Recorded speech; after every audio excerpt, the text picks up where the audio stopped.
The Newsroom, where untold story is revealed. Bofuna omukisa okusindika omuntu mu parliament, sindikayo anabeera accountable. Ate constantly berengo muri minding aberenga akimanyi ndina emigo yinzo gimukuba. Chenjogedde sikirumamu. Gwe muna Uganda MPO yetaga abayerenga amanye nti okimanyi te emotoka javuga gwoji muwadde neze ngato zavimbira mu gwozi muwadde ku kalulu ko kusende yo mu musoro omulimu ayino kola kwe ku making sure ayogere bikuchikirira newe bitabaawo ne batabifuna naye nga muna Uganda mulaba nti kyalwanira ne Buganda batugamba obukadde magezi nenga tusanze mu 7 kubanga okay tukoise common sense Dwakuba akalulu ekigeza bakulangirira ku results nchamu omulungi ali ku Beyond the Newsroom njagala okwera nga nkutegeeza nti musajja mukulu ono His Excellency Robert Kyagulanyi Ssentamu si wakubeera nga assa mukono ebigambo bino agenze mu maaso n'okubeera nga abyogera olunaku lwadde lwaggulu kakati nno aliko engeri gy'agenze mu maaso n'okubeera nga aweereza obubaka eri musajja mukulu Kraije o General Kraije baganda bange ekituufu omusajja Kyagulanyi Ssentamu Bobi Wine ye yassalawo olaba engeri gy'agenze mu maaso n'okubeera nga asomooza President Museveni ono ye alumiriza n'agamba nti emisango gye baatusibira Kyagulanyi abadde atutuma okukola ebikolobero ani abyogedde then ate awo wennyini we tuba tutandikira olunaku olw'eggulo His Excellency Robert Kyagulanyi Ssentamu yavuddeyo n'agenda maaso n'okubeera nga ategeeza n'agamba nti abo abajja ne mugamba nti nfuna miliyoni 5 buli mwezi okuva mu kibiina kya NOP ategeezezza n'agamba nti okuyingira ebyobufuzi saali mwavu nayingira ebyobufuzi nga nina buli kintu omuntu kyeyegomba okuba nakyo wabula olw'ebyo ebitatambula bulungi mu ggwanga nga ne bannange ndaba tebali bulungi nga naawe wembadde nandibadde nsukkulumawoko kwe kujja tulwanyise tununule eggwanga lyaffe ebigambo bya Bobi Wine bibino kambikuwe muganda wange oyo agambye nti nfuna obukadde 5 buli mwezi ali misinformed sifuna sente ezo naye kusingira no kimakinga clear nze siri mwavu nate sente zange siza Ebuvanjuba nebugwanjuba ewaka wasigalawo ewasinga Beyond the Newsroom gwe mukutu ogukuleetera ekyo ekisinga katiranga naffe ng'oyita ku noti 771 44 53 ne noti 744 26 45 na bino bikulu tetulanga bafere tetulanga basawo ba kinnansi n'abagwa mu koowe eryo mwebale kutuwagira. Thank you. njagala okusaana obwombeefu obw'ekika ekyawaggulu video soko gyempereka like bw'ogiwa like oba ogiwadde muliro ogugitambuza ate okutuuka ku buli ssekinnoomu ali eyo mu ngeri y'emu gwe yakasooka olaba video zaffe nkusaba sooka osubscribinge bw'osubscribinga oba ofuna emboozi zonna nga bwe zinoogenda maaso n'okubeera nga zitambula wa musolo ne bwe nali nzija mu bintu bino saali jala kikulu nnyo ne bamanya abantu naye ate sirivinga ku ssente za muwa musolo kuba sidibuta ssente za muwa musolo kuba sente za muwa musolo so ekyo kikyamu kyagambye bukadde 5 yengeri yokka ibasobola okulimba abantu naye nga si kituufu n'omulundi n'ogumu kakati nno ababadde balowooza nti Kyagulanyi nga ye y'ow'omutawaana eri gavumenti eno avuddeyo n'ategeeza n'agamba nti I'm not a threat but we are threat siri wa mutawaana wabula ffenna bwe tuba awamu tuba ba mutawaana nnyo era bwe tukozesa amaanyi gonna tuba tusobola okumaamulako gavumenti eno. Am I a threat? No. Are we a threat? Yes. We as a generation, we as oppressed people, we as hungry and angry people, we are a threat because we are angry and we are hungry. And there's going to come a time when we have nothing to eat and we shall eat them. Yes. Good. kabadde mu luzungu. Abantu tebalina kyakulya. Tulina kyakulya. Tujja balya. Ddoboozi lya parliament mwe. Kakati nno Robert Kyagulanyi Ssentamu agamba tetugenda kubeera nga tussa mukono impaka nga agabbigano agali mu gavumenti nga tugenze maaso n'okubeera nga tugassa ku ttaka era agamba eddimu ddene ly'okukwata okubeera nga baanika buli buziina obukolebwa abakungu ba gavumenti n'okubeera nga bavuunika gavumenti ya Mwami Museveni. Abatubbako ssente zaabwe bazibba basangula maziga, bazibba basangula ntuuyo, tubaliisa bubi ssente zaffe ze batubbako, tubateeka mu depression, tubateeka ku stress. Era ke kaliro ke twagala okukeepinga on. Tulwanyisa buli kimu kye tulina, tulwanyisa amasimu gaffe, tulwanyisa essaala, tulwana buli mu ddiini ey'enjawulo, tulwana ku intaneti, tulwana kati wano saa zino ndi mu lutalo lw'otalabangako, tulwana kujjako Museveni. Buli omu akole ky'asobola okumakinga sure kino kigavumenti ekitunyigiriza kigwa, bannayuganda bafune eddembe lyabwe basobole okuteeka abakulembeze abaana abawuliriza, abaana bayamba. Waliwo ebintu Mwami Museveni byayogera nze muli ne ngamba oba ono omusajja oba bino ebirwadde by'emyaka dementia oba yitaagagenda kebera bwongo. Nze nkakasa ayina ekikyamu ku bwongo. Bw'aba awakana antwale mu kooti tumutwale bamukebere. Kubanga yagamba mutwale mu kooti ne mu challenge nga ne mugamba kale wejjeko immunity yo. Kubanga constitutionally omuntu ne bwoba wa president awambe bwambe nga Museveni bwe yakola agene yejjeko immunity yo tugende tuwene nembe mu kooti kubanga evidence nagireeta yonna era ne musomooza yejjeko immunity yo tugende mu kooti. Abantu bonna balabye yakola nga bwe yakozesa obwinyiddolo okulemesa evidence gye twali tuleese n'ebirala. So kati ekibi kimulumiriza tovola atalekerawo kyogerako kimulumiriza kakati yejje community eyo tugende mu kooti awere nembe nakyo bwe kiba kiganye atule n'obuswavu bwe asirike tadda baga nti mwamu afe n'obuswavu bwe mu mbeera eyo nga buli omu alumiriza munne ogamba bakubba agamba bamubba kyokka gwe bagamba eyabba neyabbibwa akakiiko ke kamu akakiiko akakulira okubba okwo kwayita okubba ke kakyaliko yabongedde n'ekisanja lwaki teyagoba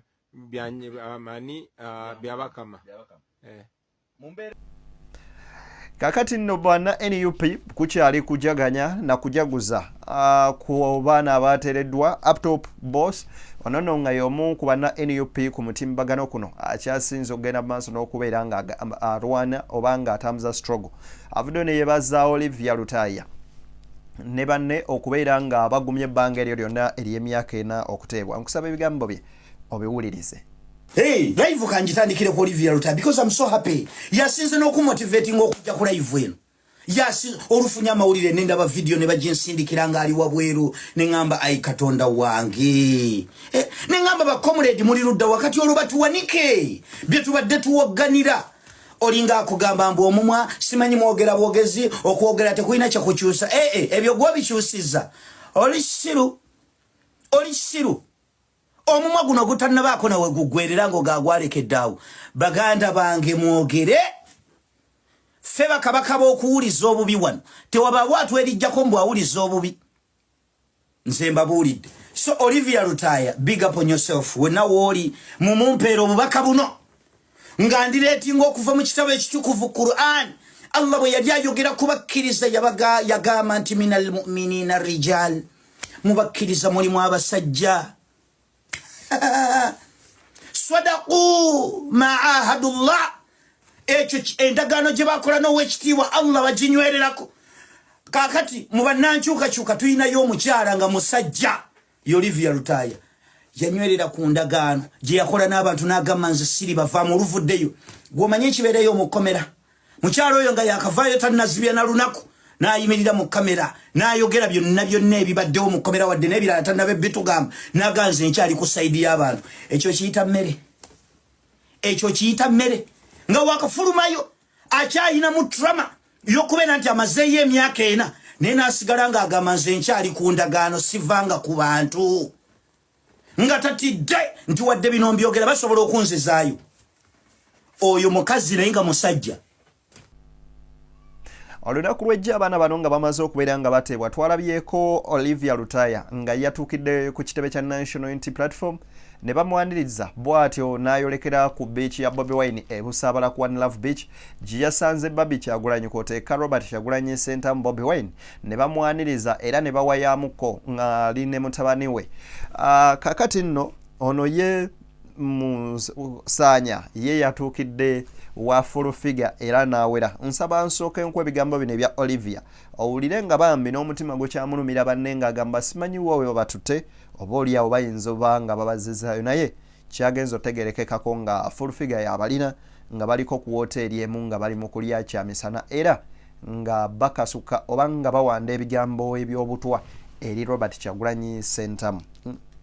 N'ekirala kuba wenfulumya ensanze emmotoka ebweru zibadde baagala okunkwata nze bantwale simanyi bannange oba kiri kitya naye nze ng'omu Katonda asobodde okunnyamba era piki ya munnange emu tugireseeyo nga bagiggyemu omukka nebaza Katonda nti basobodde okunzigyawo mwebale nnyo Mukama abawa omukisa.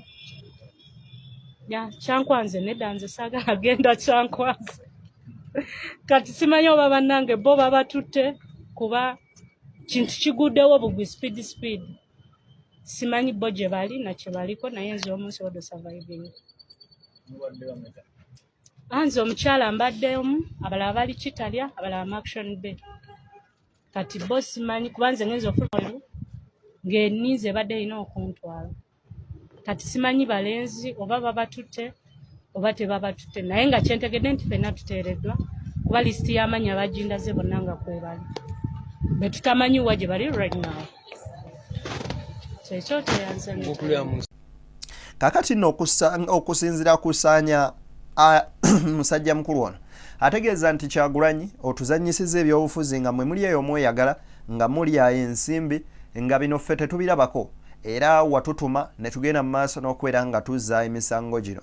Kakati kino simanyi oba kirekawa banna NUP naye ate era kino kirekawa abantu bano bombi ababiri olw'ensonga nti Olivia yatuukidde ku kitebe kya NUP era n'ayanirizibwa mu bantu kye bayinza okugamba yayaniriziddwa nga omuzira ate ono nadda ng'agamba nti ndi ku ludda lwa gavumenti n'akola ne statement egamba nti Olivia yavudde dda ku ndagaano kwe baba bawadde oba kwe balina otambulira ekiraga nga nti there is something behind them. Ebigambo byassanya bibino ekkomera ne waba Kyagulanyi ne bamusuulayo wiiki emu asaba ekisonyiwo ku kyendabye mu kkomera ebyakyaligita ebyo aleekaana nti simanyi gavumenti naye ne bamala bamuvuba ne bamuteeka ku kyembaddeko abantu abali mukunda ekaanira nti simanyi nakoze kikyamu amala omwaka gumu mu kkomera ne yeetowaliza gavumenti nagaatuteese ngambye Besigye yakamala mu kkomera ennaku 3 naye buli omu okumanya oba bagamba nti walungi lwaki tebamuleka n'amira emmere n'abeerayo okumala omwaka mulamba naye buli ndabye ababaka ba palamenti abataavaayo ku nsonga zaffe olwaleero nga balaga nti Besigye alina kuyimbulwa nga kooti gye bamutaddemu gye nnabaddemu kitegeeza nti waliwo ebyana n'agaana twali mu kooti buli kitongole n'olwaleero yennyini tusanze wini byanyima nga tufulume ekkomera ne Bobi Wine abadde muzira owa Besigye ffe yagaana tukyalira nnaku 3 zayakayo akeruzira ffe tumazeyo emyaka ena tetulina atukyalira tetulina atwogerera ku nsonga zaffe ne kkooti y'amanye gye batuteekamu. Olivia Lutaya avudde ku ndagaano kubanga Olivia Lutaya nze muwa amagezi kubanga ekintu kye twayingiramu olwedde emisango twagiza ate gavumenti nsuubira nti oba oli awo ekyatutaddeko amaaso abawagizi ba NUP abali mu kudyekadyeka Olivia bamukozese bamwogeze ebigambo bali mu mukozesa bwa nsobi. Olivia Lutaya nze musaasira nti nkoze naye obusibe kyayiseemu nkimanyi so saali yagadde olwaleero yeegule akkirize tukwataganye ne gavumenti. ogwo nno nga gukyali bwe guti bano nno sibe bokka era abasibe bangi abakyaliyo nga bavundira mu makomera kwekuli abasajja nga Bobby Young oyo nno naye agenda mu maaso n'okubeera nga akyakuumibwa amabega wa mitayimbwa era nga tannaba kubeera nga asalirwa musango ng'era emisango gye Uganda ne ekitongole ekiramuzi buli omu bwagenda maaso n'okubeera nga akitegeera. Musajja mukulu ono amayikiddwa nga Hassan awangalira mu ggwanga lya UAE avuddeyo n'agenda mu maaso n'okubeera nga yeebaza abaana abo olw'okubeera nga bawaayo obulamu bwabwe kwatadde n'okubategeeza nti ekyabatwaza mu kkomera mwali muli mu kulwanirira nsi yammwe naye era bye mwali mulwanirira mpaawo na kimu kyabadde kukyuka kyasaba kimu kyokka nti let the altar continues. Nange mukulikeeyo ddala Allah yebale basimatula mu mikono gy'abatamanya ngamba baali babawamba wabula njagala bagamba ebigambo bino timunnange mwateereddwa kuva mu kkomera kufuna chance esulako na family zammwe mayumba gammwe naye nga temuli free olw'ensonga nti ensi nga Uganda yo yennyini ekyali mbuwambe nga bwe mwagireka so teri muntu yenna ali free mu nsi nga teri free omulimu gw'okulwana okununula ensi yaffe gukyagenda mu maaso era tukyaguliko nnyo tetupowanga era tetuzikizanga kinjagala obbakakasa ekirala kino njagala kigamba muganda wange Sanya kubanga gwe eyalabisenge yavuddeyo okwogerera abo bebatadde era feesi yo erabikako mu kamera munnange wootabadde myaka ena gye mumaze nga temuliiwo ebintu byakyukamukko mu Uganda twasettinga boundaries ku mukulembeze waffe to defend and protect him boundaries ezo nga teri azisukka oba mukyala we oba muganda we oba mwana we nga teri azisukka okujja nga bannayuganda bajjamu gajambula oba kitegeera naye mmwe twaba omukisa nga muli mu kkomera ne tubakkiriza okuvuma okutyoboola okuwaayiriza n'okkonjera omukulembeze waffe bwe kibanga kye kibataasa okuva mu kkomera ekyo ne tukikkiriza oba kitegeera era ne twesuubiza ng'aba National Unity Platform obutaanukula musibe yenna alina kyayogedde ku mukulembeze kubanga situation gye mulimu tubadde tugiraba nga twetaaga naffe okubalaba nga muli bweru nga muvudde mu mbeera gye mulimu alhamdulillah kyatuukiridde wabula ne bweru gye mwazize muganda wange ebintu biralamu byakyukamu era nja kukusaba muno obwegendezi bw'ekitalo tuyambe osale speed kwolumbira omukulembeze waffe tetwagala kuwa mulabe waffe kyayagala kwayo omulabe waffe kyayagala kulaba nga tuli mu kuyombagana nammwe afune kyalaga nti mubalaba emyaka ena gye mumaze nga muli mu kkomera kye babasasudde kutandika bavuma.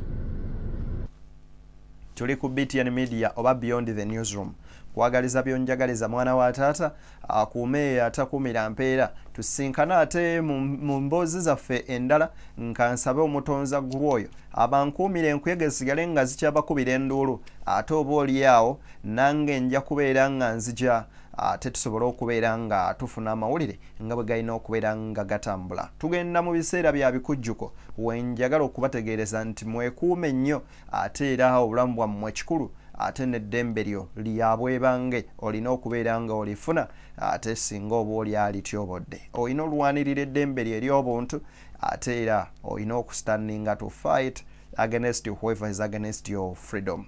Kale akuume tusinkane baganda bange.